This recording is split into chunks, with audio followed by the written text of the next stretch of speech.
Damn. I guess we kind of knew it already, but Penguin is a cold-blooded son of a gun. This week, we find out exactly what happened to Penguin's siblings when he was younger. Penguin goes head-to-head with Salvatore for the final time, and Sophia uses Dr. Rush to get information out of Oz's mother. This is The Penguin, Episode 7. Welcome back to Gotham, people. You'll never look at me again. Unless I get this done. Got a promise to keep. Now, this episode begins with a flashback to Oz's childhood. So yeah, another flashback episode. But don't worry, it's not a whole flashback episode. But what we get to find out and see is truly shocking and revealing. Now, we find out that Oz is actually the middle child with an older and younger brother. But he actually has an unhealthy fascination with his mother. Now, he wants to spend time with his mother, watching movies and stuff, rather than playing with his brother. Now, you might say, what's wrong with that? He's just a mummy's boy. But, I mean, just the level of negativity he feels towards his brothers, especially when she's showing them attention. That's just a little bit suspect.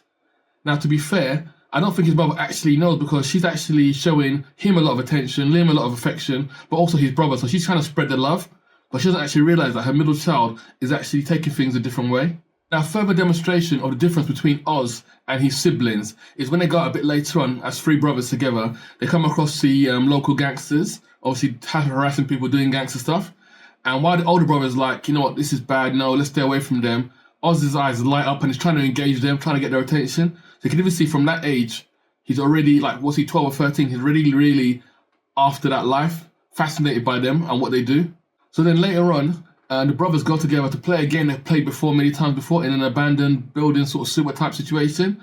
And I mean, from what I can see, they're not really teasing him that much regarding his leg, and they seem quite sensitive to it. But I mean, they hide somewhere where he can't get to because of his leg with a ladder, and he gets very frustrated. I mean, straight away the boys apologise and say sorry, but Oz is literally like not having it. Nope, he comes back up and locks the door of the sewer, this drain, locks him in. Now they think it's like, it's a joke, he's messing around. Oz actually goes home. Yes, Oz leaves his brother locked in the sewer, his two brothers, older and younger, and walks home. His mom says, where are your brothers? What's going on? And he's like, I think they went to the movies. Why didn't you go, Oz? I want to come and watch a movie with you, mum, at home. So she's like, that's really nice, my son. So they sit there together and they watch a nice movie. And Oz occasionally thinks about his brothers locked away in the sewers. You can see him looking around, but he just thinks, well, F him, don't worry about it. Cold-blooded. He was born that way. It's really quite disgusting. He leaves them there to die. So now this mother has gone from having three sons, now two of them are missing. Her oldest boy, who's 15, and the youngest one is 10. And she's going out of her mind. She's going crazy with worry, trying to find out what happened to her sons. And Oz again is not telling her the truth. So I mean, that kind of explains, that could have been what drove her crazy or drove her down that line of mental health. The fact that she obviously lost her sons, and it definitely kind of explains the very complicated nature between Penguin's relationship with his mother. Between him and his mother, because obviously he feels a sense of responsibility towards her, because obviously he knows what he'd done, but at the same time he just wanted the attention for himself, so he's prepared to literally do anything she wants to make her happy.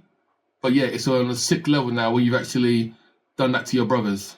Now back to current day, so flashbacks are done, back to current day, and obviously aftermath, obviously Sophia from last episode finding out where Oz was keeping his mum. So obviously Oz comes in, Victor's laid out on the floor, bleeding, unconscious, and his mum's gone. So obviously Oz is like, Victor, where's my mum? Where's Ma? Where's Ma? And he wakes up and says, Sophia's got her. But at this point, bear in mind how close Penguin is to his mother, you'd think he would literally flip out on Victor, but instead he actually helps Victor escape before Salvatore arrives, which is really weird to me because again, we always think Penguin doesn't care about anybody except his mother, but he actually didn't flip out on Victor, actually helped him get out so he didn't get caught. So obviously Salvatore busts in with his boys. They take Penguin, not after giving him a good beating, and they're like, yep, we've got him now. No, but like most bad guys, rather than just deal with Penguin, kill him, because that'd be the thing they actually want to do. They want to savor it. They want to actually make him suffer. But also, they also want the drugs business is built up, because obviously everybody's jealous of that Bliss business is built up, which is making lots of money. So they want that business first before they actually kill him. So typical bad guy fashion, they're talking, Salvatore's talking, monologuing about what he's going to do to Penguin. Penguin uses that opportunity, as he does with his silver tongue, and actually manipulates Sal, talks about how he burnt his family, the smell, everything like that, really gets into Sal's head. And Sal attacks him. At that point, Penguin's loyal soldiers obviously attack and manage to take out Salvatore's men, and that just leaves Salvatore and Penguin off fighting again to get together. They go head to head. Good fisticuffs, they go at each other, and Penguin manages to get the upper hand. And he actually takes out Salvatore, defeats him, but not in the way that you're thinking. You have to watch it to see, but not in the way that you might think. And it's actually a little bit unsatisfactory for Penguin, so just for good measure, he also puts a few bullets in him, just to make sure, and let him know that I won, I beat you. These are the people that have always looked down on Penguin, always looked at him as scum, bottom of the shoe. So for him, that was a big moment to actually look down on Salvatore and say, like, you know what, I'm better than you, I actually beat you, this is me, the Penguin. Now, on the other side of town, Sophia gets word from Dr. Julian Russ that remember her little niece, Gia, that she rescued from the house when she killed all the rest of the family? That Gia apparently might have some information she's going to give to the police. So Sophia goes to see her first to talk to her and find out what she knows. Apparently, she finds out that Gia actually saw that Auntie Sophia had a gas mask in her bed. She's like saying, did you do it? Did you kill my parents, Auntie Sophia, And she finds out she's been cutting herself and stuff like she's been self-harming. And Sophia eventually tells her that, you know what, your parents are bad people. They deserve to die. And this girl is obviously going through all sorts of trauma about what's happened. But she just tells this girl about how bad her parents were.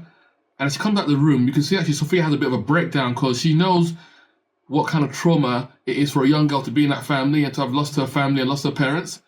So she knows that girl's going through trauma. Sophia actually feels quite guilty about it. So it's quite a moment for Sophia to actually work out how she's feeling about what she's doing to Gia. It makes her question her whole new family gigante, what she's doing, and she kind of makes a little detour in how she's going to handle things going forward. So Sophia also has a very interesting conversation with Oz's mum. And again, we've seen a lot of her being, with the dementia, we've seen a lot of her being quite vulnerable. We actually got quite a vicious, venomous Mama Cobb. This is like Penguin's mum, sharp, sarcastic, focused, and she's telling Sophia that Oz is going to put a bullet in between your eyes. Oz is coming for you. She's very super confident about her son. And Sophia doesn't really understand it. Like, how is she this confident about her son? So she starts digging in deeper. And the trigger was actually talking about Oz's brothers. Because she seemed to sort of like go into like a mental health crisis when she mentions the boys. And sort of like regressed back to that time when she lost them. So Sophia then figures out actually there's some stuff going on here that was actually hidden. That's actually beneath the surface. So she calls in her on-hand doctor, Mr. Rush, again, back in, and said, you know what, have a session with her, dig deeper, see what we can find out about Oz. And obviously he's doing that.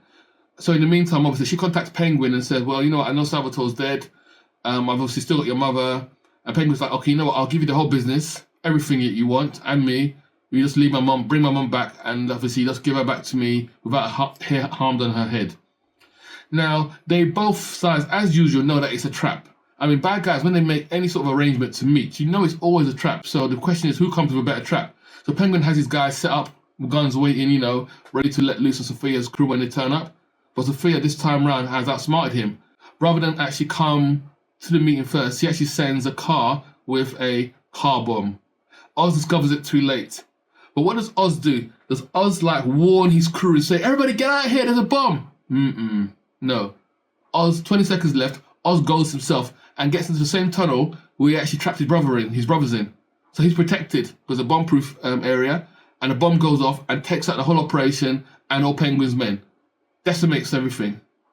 But obviously, Penguin survives. Again, that just shows Penguin's survival instinct. I mean, he'll do anything to survive, and he doesn't really care, again, about anybody like that. Even though he claims these men, I'll look after you, we're all family, stuff like that. He doesn't really care. He didn't even give them a warning. He just let them get blown up. That's Penguin, ruthless, cold-blooded, heartless. I mean, we saw what he did to his brothers in the flashback, so, I mean, yeah, do not mess with Penguin. But funnily enough, he's actually still looking for Victor, because Victor hasn't shown up. He doesn't know where Victor is. He sent Victor off out the window to escape Salvatore earlier on in the episode and told him to find me an army, son. And we haven't seen Victor since then. He's been trying to find him, but he can't actually locate him. Now, so much happened in this episode, and it's building up to be one hell of a finale next week. As I said, Victor hasn't been seen since he escaped the house, but I have a big feeling that he's going to be involved heavily in this final episode, and he's going to remember last time he rescued Penguin, so I think we're going to get a similar thing this time round with Victor somehow coming to the rescue. This is going to be an epic and explosive finale. I'm looking forward to a finale like this in a very long time, so I cannot wait. See you guys next week.